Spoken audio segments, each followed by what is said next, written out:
আসসালামু আলাইকুম হুজুর, আমি ফাহিম এইচডি মিডিয়া থেকে ফাহিম আহমেদ বলছিলাম। আচ্ছা আচ্ছা, কি বিষয় ফাহিম? আমি গতকাল ফেসবুকে একটা ভিডিওতে পাইলাম মাওলানা মিজানুর রহমান আজহারি সাহেব, উনি বললেন এই তারাবির নামাজের সময় কোরআন তেলাওয়াত নাকি দেখা করা যাবে। এই বিষয়টাকে ইসলাম কিভাবে বলছে বা আপনি এটাকে কিভাবে দেখছেন? অর্থাৎ কোরআন দেখে দেখে তারাবি পড়া যাবে কিনা, সেক্ষেত্রে এর উত্তরে বলবো যে হ্যাঁ, কোরআন দেখে তারাবির সালাত পড়া যাবে। ধন্যবাদ ফাহিম আপনাকে।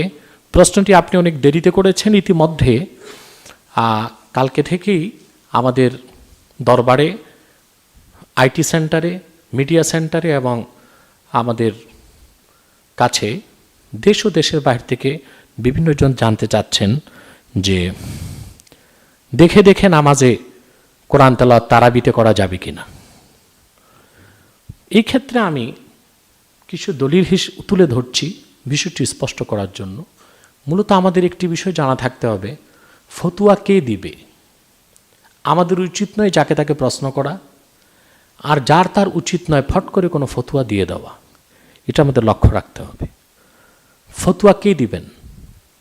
যথাযোগ্যভাবে পড়াশোনা করে যিনি দাওরায়ে হাদিস করেছেন বা প্রচলিত আলিয়ায় কামেল করেছেন বা বিদেশেও পড়াশোনা করে উচ্চ ডিগ্রি নিয়েছেন, কোনো ডিগ্রিধারী ফতুয়া দিবেন বিষয়টি এমন নয়।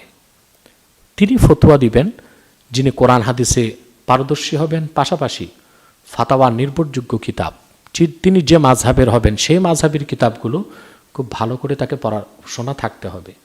বিশেষ করে যিনি হানাফি হবেন, ফতুয়া দিবেন, তাকে দুররে মুখতার, রাদ্দুল মুখতার, গায়াতুল আওতার, ফাতোয়া কাজী খান, সেরাজিয়া, কবায়দুল ফিক, আল আশবা ওয়ান নাজায়ের, এরকম 14 থেকে 17টি কিতাব অত্যন্ত উচ্চ শিক্ষিত মুফতির তত্ত্বাবধানে থাকে।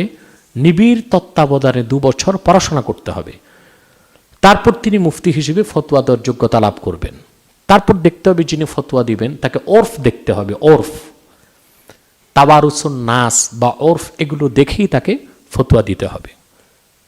তৃতীয়ত যিনি ফতোয়া দিবেন তাকে উল্লেখ করতে হবে যে কোন মাযহাবের কি ফাতাওয়া, তাকে উল্লেখ করে দিতে হয় যে হানাফিতে এটা চলবে, শাফিতে চলবে না, মালিকিতে চলবে না, তা উল্লেখ করতে হবে। কেউ প্রশ্ন করলো আর দলিল প্রমাণবিহীন তাহকিক ছাড়া উত্তর দিয়ে বিভ্রান্তি সৃষ্টি করাটা চরম পর্যায়ের একটি ধৃষ্টতা ছাড়া আর কিছু নয়। মূলত কোরআন সুন্নাহ এবং বিশেষ করে ফিকহে হানাফি অনুযায়ী নামাজরত অবস্থায় কোরআন কারীম দেখে দেখে তেলাওয়াত করা চলবে না। এতে নামাজ হবে না, নামাজ নষ্ট হয়ে যাবে। এ ব্যাপারে ফাথুল কাদিরের মধ্যে আল্লামা ইবনুল হুমাম রাহমাতুল্লাহ তিনি কথাটিকে সুন্দর করে তুলে ধরেছেন। ওয়া ইদা ক্বারা আল ইমামু মিনাল মাসহাফ ফাসাদাত সালাতুহু ইনদা আবি হানিফা রাহিমাহুল্লাহ ওয়া ক্বালা হিয়া তাম্মা লিআন্নাহা ইবাদাতুন ইনদাফাত ইলা ইবাদাতিন উখরা ইল্লা আন্নাহু ইউকরাহু লিআন্নাহু তাশাব্বুহুম বিসানিই আহলিল কিতাব কিংবা তাশাব্বাহা বিসানি আহলিল কিতাব। ওলি আবি হানিফা রাহিমাহুল্লাহ আন্না হামলাল মাসহাফ ওয়ান নাজরা ফিহি ওয়া তাকলিবাল আওরাকে আমালুন কাসীর ওলি আন্নাহু তালাক্কানা মিনাল মাসহাফি ফাসারা কামা ইযা তালাক্কানা মিন গায়রিহি ওয়া আলা হাযা লা ফারকা বাইনাল মাওদাই ওয়াল মাহমুল। ইমাম আজম আবু হানিফা রাহমাতুল্লাহর মতে যে ইমাম যদি নামাজ পড়ার সময় কোরআন কারীম হাতে নিয়ে দেখে দেখে পড়ে তা তার নামাজ ফাসেদ হয়ে যাবে, বাতিল হয়ে যাবে, নামাজ হবে না। আর সাহেবাইন বলেছেন তার নামাজ হয়ে যাবে মাকরুর সাথে, কারণ সে একটি ইবাদতের সাথে আরেকটি ইবাদতকে সংযোগ করেছে, তাতে সমস্যা নেই। তবে সাহেবাইনের মতে এটা মাকরু হবে, কারণ সে আহলি কিতাব ইহুদি খ্রিস্টানদের তাসাব্বুহকে অবলম্বন করল। কারণ ইহুদি খ্রিস্টানগণ তাওরাত, ইনজিল, জাবুর এগুলো মুখস্থ করতে পারত না, সেজন্য তারা তাদের নামাজে কিতাবগুলো দেখে দেখে পড়ত। এখন যে ব্যক্তি নফল নামাজ হোক, ফরজ নামাজ হোক, সে যদি কোরআন কারীম খুলে দেখে দেখে পড়ে, তো ইহুদি খ্রিস্টানদের তাসাব্বুহ বা সাদৃশ্যের কারণে তার এই কাজটি মাকরু হবে। এটা সাহেবাইনের মত। ইমাম মুহাম্মদ এবং ইমাম আবু ইউসুফের মত। ইমাম আজমের মতে নামাজ হবেই না, বাতিল, ফাসেদ। আর ইমাম আবু ইউসুফ ও মুহাম্মদের মতে হয়ে যাবে মাকরুর সাথে। ফেকার ফতোয়ার কিতাবে মুতলাক মাকরু মানি মাকরু তাহরিমা, অর্থাৎ সাহেবানের মতো নামাজটা মাকরুর সাথে হবে, আর নামাজে মাকরু হওয়ার মানে নামাজে কোনো সোয়াব হবে না।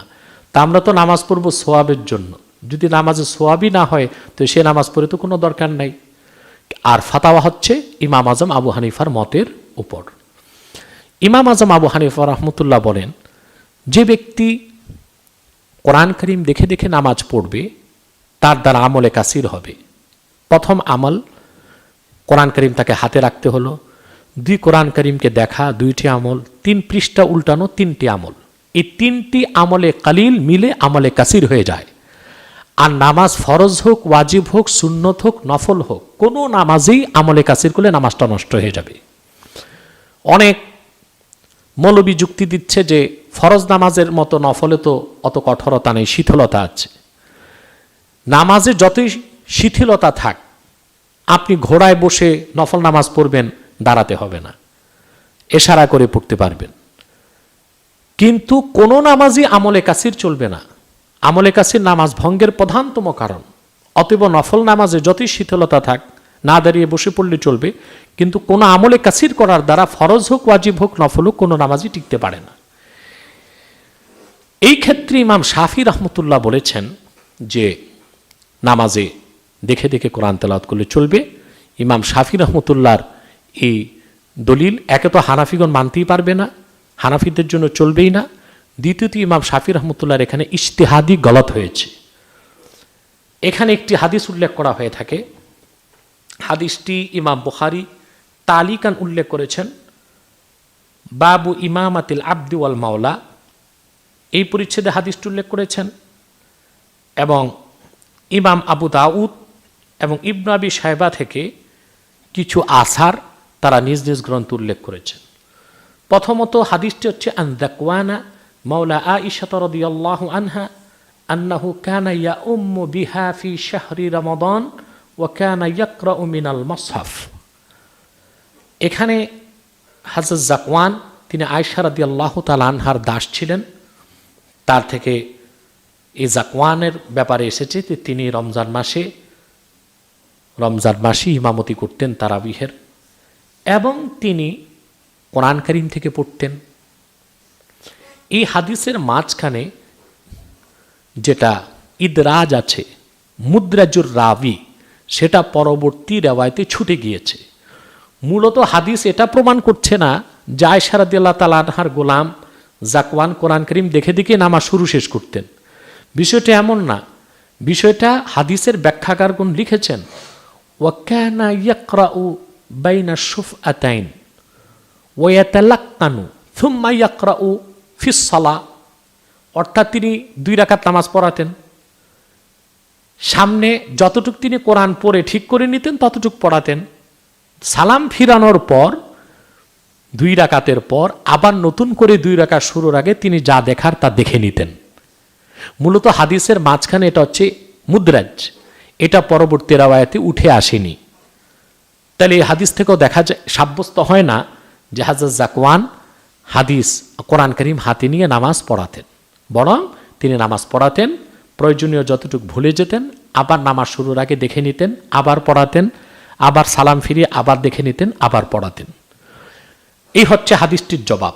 অতএব এই হাদিস দিয়ে এটা সাব্যস্ত হয় না যে নফল নামাজে কোরআন কারীম দেখে দেখে পড়া জায়েজ, বরং কোরআন কারীম যদি আপনি হাতে নেন এটা একটা আমলে কালিল, তারপর যদি দেখেন এটা আমলে কালিল, তারপর পৃষ্ঠা উল্টাবেন এটা আমলে কালিল, এটা হয়ে যাবে আমলে কাসির। আর যে কোনো নামাজে আমলে কাসির নামাজকে নষ্ট করে দিবে। 2 নাম্বার ইমাম আজমের আরেকটি ফতোয়া হচ্ছে যে ব্যক্তি কোরআন কারীম হাতে নিয়ে দেখে দেখে পড়ল নামাজ, সে কোরআন থেকে তালাক্কুন নিল, তাআল্লুম নিল। অর্থাৎ কোনো ব্যক্তি নামাজ পড়ছে, সে সূরা কেরাত জানে না, পাশে দাঁড়িয়ে আরেক ব্যক্তি সূরা পড়লো, তা শুনে শুনে সে যদি শিখে শিখে নামাজ পড়ে, এটা যেমন নামাজ হবে না, ঠিক সেভাবে কোরআন কারীম দেখে দেখে পড়লে সে তাই করলো, অর্থাৎ কোরআন থেকে শিখলো তারপর পড়লো।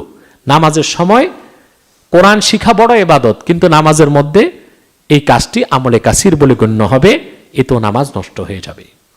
অতএব ইমাম আজম আবু হানিফা রহমতুল্লাহর ফতোয়াটাই সঠিক। বিশেষ করে হানাফিগণ ইমাম আজমের ফতোয়ার উপর চলবে। যে বক্তা এ কথা বলেছে সে ভুল বলেছে, তার উচিত ছিল বিষয়টা ব্যাখ্যা করে দেওয়া, বা ওরফের কারণে এরকম ফতোয়া এখন না দেওয়াই উচিত ছিল। সে বক্তা হানাফি না শাফি এই পরিচয়ও তো সে দেয়নি, অতএব হানাফিদের উদ্দেশ্যে এইরকম ফতোয়া দেওয়া তার উচিত হয়নি। দ্বিতীয় যে হাদিসটি উল্লেখ করা হয়েছে, হাদিসটির ব্যাখ্যা আছে, এবং দ্বিতীয় জবাব হচ্ছে হযরত যাকওয়ান থেকে বর্ণিত হাদিসটি শায। অর্থাৎ আল্লাহ রসুল মুহাম্মদ সাল্লাল্লাহু আলাইহি ওয়াসাল্লাম তিনি যখন নামাজ পড়িয়েছেন কোরআন দেখে দেখে পড়েননি, পরবর্তীতে সাহাবায়ে কেরাম কোরআন দেখে নামাজ পড়াননি, পরবর্তীতে হযরত ওমর ইবনুল খাত্তাব রাদিয়াল্লাহু তাআলা আনহুর জামানায় হযরত উবাই বিন কাবকে দিয়ে হযরত ওমর তারাবির নামাজ পড়িয়েছেন, কারণ হযরত উবাইয়ের সবচেয়ে বেশি মুখস্থ ছিল। যদি কোরআন দেখে দেখে পড়লে নামাজ চলতো, তো হযরত ওমর রাদিয়াল্লাহু তাআলা আনহু বলে দিতেন যে যাদের পড়ার মতো যোগ্যতা আছে তোমরা কোরআন দেখে দেখে তারাবিতে পড়ে নাও। হযরত উবাইয়ের নেতৃত্বে জামাত কায়েম তিনি করতেন না তারাবির।